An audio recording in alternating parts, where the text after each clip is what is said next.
तो क्या नाबार्ड डीए परीक्षा का रीजनिंग सेक्शन परेशान कर रहा है? क्या ऐसा लगता है कि यही वो एक सेक्शन है जो टॉप स्कोर करने से रोक रहा है? तो चलो आज इस कहानी को बदलते हैं। हम एक ऐसी पक्की रणनीति को समझेंगे जो रीजनिंग को सबसे बड़ी कमजोरी से सबसे बड़ी ताकत बना देगी। चलिए शुरू करते हैं।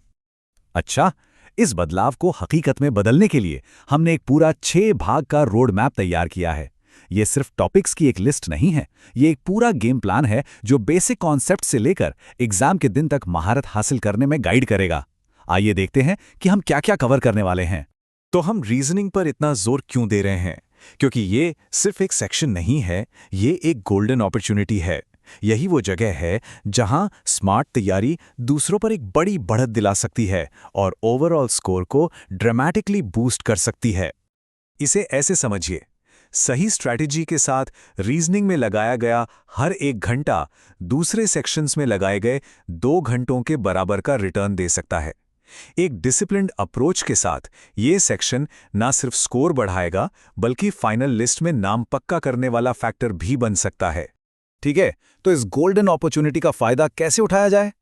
इसकी शुरुआत होती है स्मार्ट तरीके से ये जानने से कि लड़ाई का मैदान कैसा है। जैसे एक जनरल मैप को स्टडी करता है, वैसे ही हमें उन हाई प्रायोरिटी टॉपिक्स की पहचान करनी होगी जो परीक्षा में बार बार आते हैं।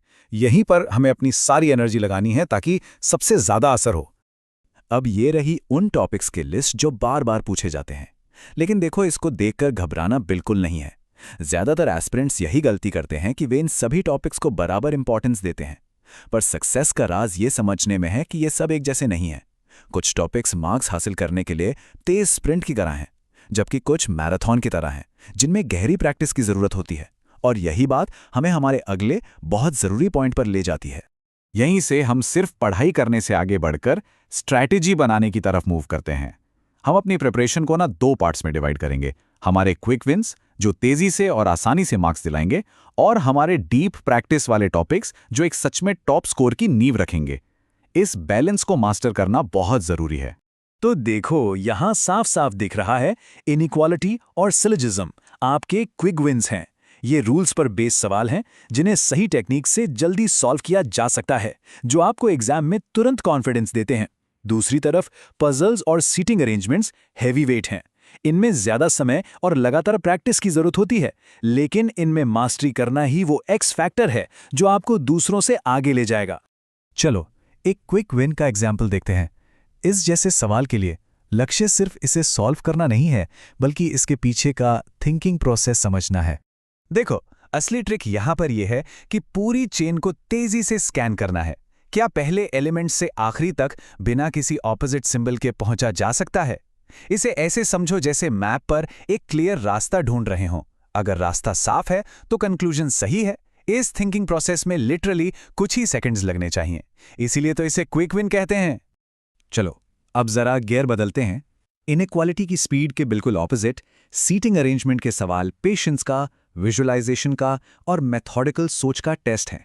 ये डीप प्रैक्टिस का इलाका है। इन पजल्स को सॉल्व करने का राज कोई मैजिक ट्रिक नहीं है, ये एक सिस्टमैटिक प्रोसेस है। पक्की इन्फॉर्मेशन को सेट करो, रिलेटिव इन्फो को कनेक्ट करो और पॉसिबिलिटीज को एलिमिनेट करो। लेकिन इस प्रोसेस को अपनी आदत बनाने के लिए, खासकर एग्जाम प्रेशर में, एक चीज सबसे ज्यादा जरूरी है। और वो चीज है ये, daily puzzle practice is the key to mastering reasoning. ये कोई चॉइस नहीं, ये एक जरूरत है। इसे एक एथलीट की ट्रेनिंग की तरह सोचो। आप रेस के दिन सीधे जाकर नहीं जीत सकते। रोजाना और लगातार प्रैक्टिस से वो मेंटल मसल मेमोरी बनती है जिसकी जरूरत आपको अपना बेस्ट परफॉर्मेंस देने के लिए होती है। ठीक है, तो अब हमें पता है क्या पढ़ना है। चलो अब कैसे पढ़ना है उसका एक proven step by step plan बनाते हैं। ये 5 स्टेप मास्टरी प्लान समझो सक्सेस का ब्लूप्रिंट है। ये एक लॉजिकल प्रोग्रेशन है जो आपको बिल्कुल बेसिक से उठाकर मॉक टेस्ट्स में अपनी गलतियों को एनालाइज करने तक ले जाता है। इन स्टेप्स को क्रम में फॉलो करें और एक ऐसी मजबूत नींव बनेगी जो एग्जाम के दबाव में नहीं टूटेगी। एक सफल एस्पिरेंट होने का मतलब ये भी है कि ये जानना जरूरी है कि क्या नहीं करना है।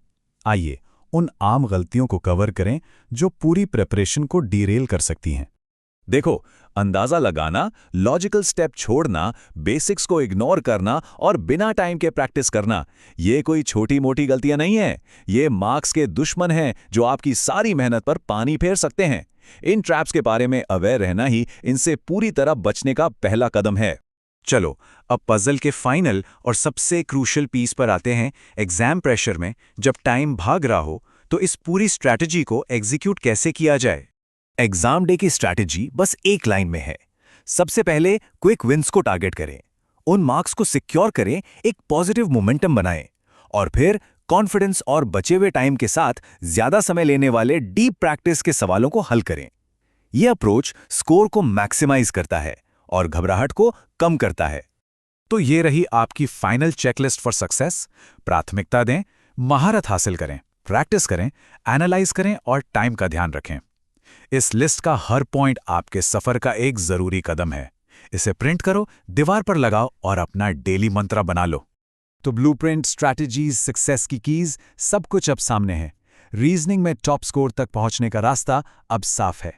सवाल अब कैसे नहीं बल्कि कब है। तो इंतजार किस बात का, आज से ही शुरू हो जाओ। इस प्रोसेस के प्रति डेडिकेटेड रहो और नाबार्ड DA 2026 परीक्षा में रीजनिंग सेक्शन को अपनी सबसे बड़ी ताकत बनाओ। All the best.